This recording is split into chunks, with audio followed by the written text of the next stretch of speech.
Dear Chevrolet, we are sending you this video all the way from Harbour, Nova Scotia.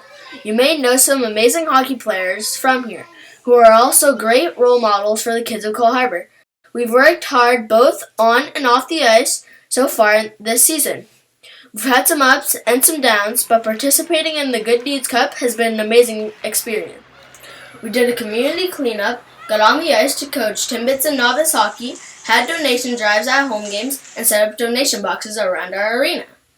We went door to door all over Harbour to collect items to help out local shelters, like Souls Harbour and Over the Cold Emergency Shelter for the homeless.